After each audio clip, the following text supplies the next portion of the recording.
tidak menangani hanya kusta lagi, sekarang sudah terbuka untuk bagian seperti kita ini sekarang.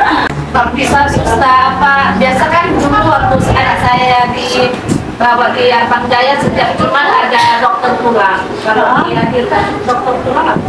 Dokter tulang itu ada jadwalnya datang di bulan 2 nanti, tahun depan. Tak boleh nanti saat itu ibu bawa. Kan kemarin ada sus yang Cina itu siapa namanya ya? Dr. Suryanto. Dr. Suryanto. Iya, yang di jalan ada Wahidin. Ada Irma. Wahidin. Wahidin, ya. Biasa kan itu Pak. Itu ya. Dia kan biayanya lebih minim sus. Oh, gitu kan. Jadi kita kan bisa lihat periksa tulang anak kita. Iya. Lihat perkembangan tulangnya. Ternyata kan dia sudah mulai membengkok. Iya. Namanya yang membengkok itu apa sus namanya? Skoliosis. Skoliosis atau sklerosis. Semarang kita periksa itu ya biayanya dikurangi atau membiaya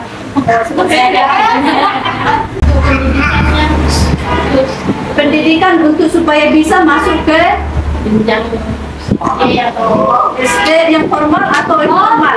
Formal ya.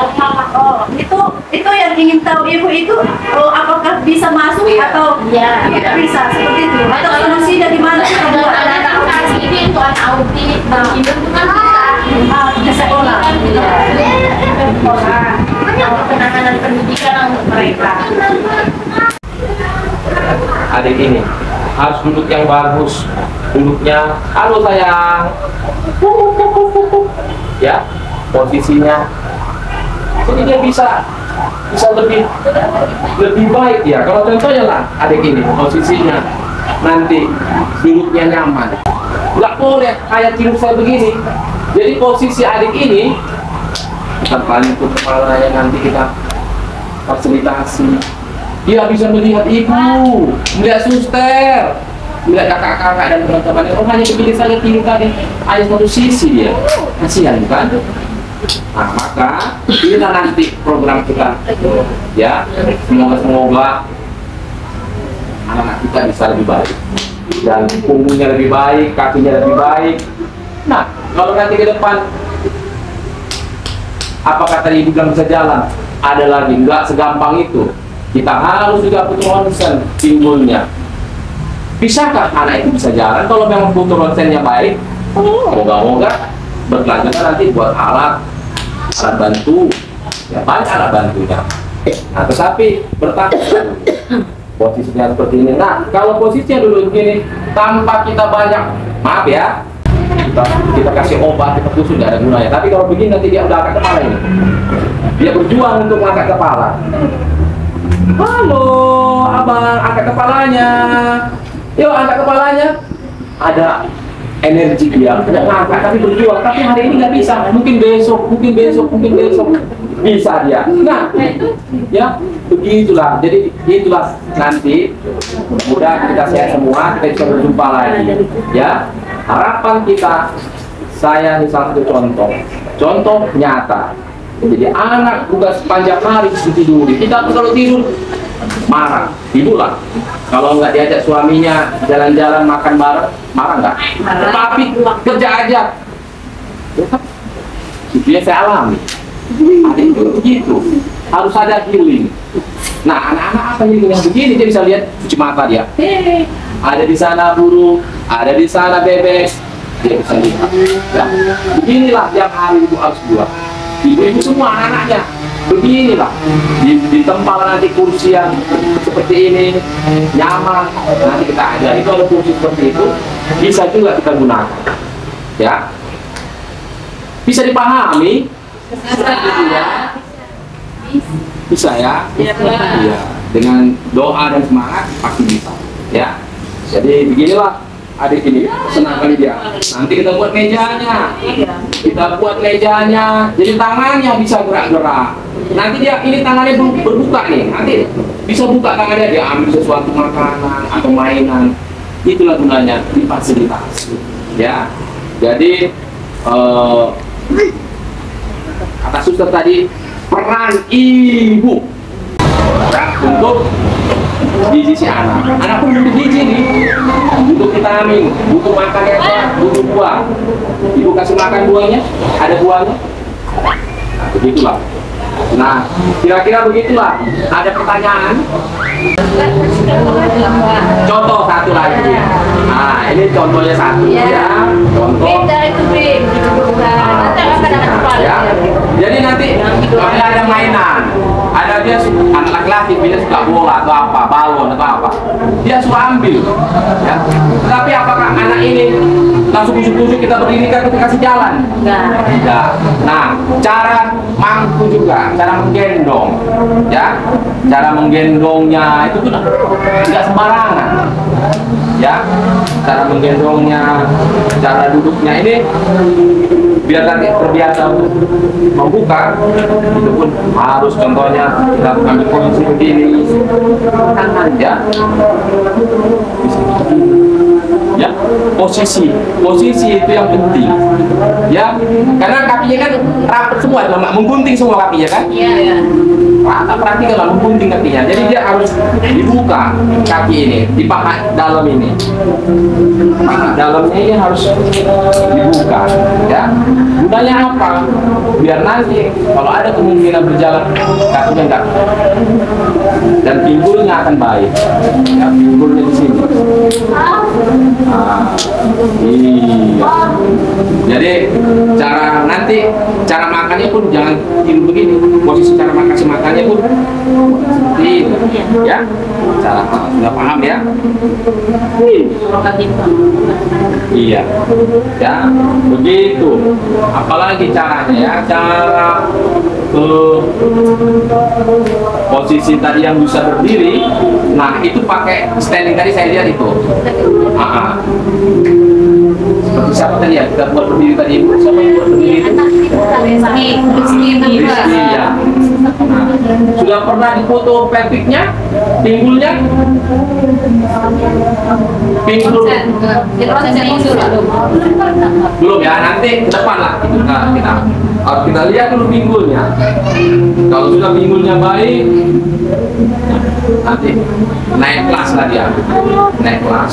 Nah, tapi yang pertama latihan dulu berdiri keseimbangan. Itulah terapinya. Bukan hanya 1 menit nanti nangis. Diamkan, kasih mainan di sini. Jadi meja itu penting ada. Jadi dia nanti asik dengan main di situ. Dan tidak hanya berdiri begitu melongok-melongok, tidak. Kita fasilitasi. Jadi semua kita dukung apa yang membuat dia tahan untuk berdiri. Begitu juga duduk. Jadi maaf ya, maaf. Dulu metode kami di Harapan Jaya dikusuk anak-anak, dikusuk dari ujung rambut sampai ujung kaki. Tapi dengan kami workshop, dengan kami seminar, belajar, mendatangkan dari profesor jadi sudah ada ilmunya ini dari Belanda sana. Jadi kami diberilah ilmu para suster, karyawati. Makanya kami sudah metode kami tidak lagi mengkusuk. Nah, alhamdulillah, puji Tuhan, anak-anak lebih baik. Tapi memang butuh proses, enggak seperti makan cabai, ya, enggak. Butuh bertahun-tahun. Ibu tadi bilang 3 tahun anakku seperti ini. Bersyukur. Berapa? 6 tahun bersyukur ibu. Di sini ada tempat wadah, ya, inilah tempat komunitas kalian. Kerjasama, tukar pikiran, ya. Jadi beban kalian itu sudah ringan. Apa tadi yang dibuat susah itu bola itu? Berikan apa yang ada sama kalian, berikan. Jadi apa? Jadi kegembiraan. Jadi situlah kerjasama tim kita. Tidak letak pada fisioterapis, dokter, terapi okupasi, bicara, alat tidak. Kalau tidak ada kerjasama kita, gagal. Nanti ini dari sudut pandang fisioterapi, ada lagi sudut pandang suster ada sebagai okupasi, menjelaskan bagaimana cara makan, banyak bagaimana cara buka baju. Itu holistik, apa artinya itu? Menyeluruh, sangat luas mengerjakan anak seperti ini. Bukan hanya, maaf ya, Kalau sakit pinggang selesai, tapi ini enggak. Paham? Bisa Ibu mengerti ya? Bisa lah ya. Oke, gitu dulu dari saya. Sekian dan terima kasih. Diberikan kepada saya, apa belum capek mendengarkan? Kalau kami Belum lapar. kalau kami belum pernah capek mendengarkan arahan. Baik, sebenarnya sejalan juga dengan fisioterapi. Untuk anak-anak makan, aktivitas sehari-hari, ada juga di pendidikannya, ada juga di leisure, mengisi waktu luang begitu ya. Jadi untuk anak-anak kita di sini nanti kalau seperti yang disampaikan Suster Ferdi untuk kelanjutannya bagaimana, nah, di situ nanti kita bisa lihat bentuk anak ini ya. Kira-kira apa ya? Seperti Rehan ini okupasinya apa ya gitu. Dia lebih kepada coba kita lebih ke bermain dulu. Anak-anak kan suka bermain ya. Rehan nggak bisa nggak dia bermain? Itu bermain itu fungsional juga. Dia bisa nggak bermain dengan orang lain atau masih asik dengan diri sendiri. Nah itu kita lihat dari okupasi terapinya. Untuk anak-anak kita di sini mungkin lebih ke untuk ADR-nya mungkin masih lebih banyak dibantu oleh orang tua ya. Makan, minum, pakaian, toilet ini semua masih dibantu. Nah kira-kira orang tua kira anakku ini asetnya, kemampuannya dengan mungkin dia bisa berpakaian, coba dibantu dengan berulang-ulang. Ayo deh, ayo nak, coba buka baju, bisa nggak sendiri? Kalau nggak bisa, kita bantu. Awal-awalnya ini pakai tadi ininya, jadi ada tahapan-tahapannya, ya, ibu. Jadi kita kalau okupasi terapi itu sendiri lebih ke fungsionalnya. Bermainnya juga dia aktif tidak? Apa harus kita kasih permainan yang menggembirakan? Atau kalau dia lebih suka main bola, kita kasih bola. Kalau dia lebih suka main mewarnai atau main-main puzzle, itu juga sudah lebih ke fungsionalnya ya. Begitu Bapak.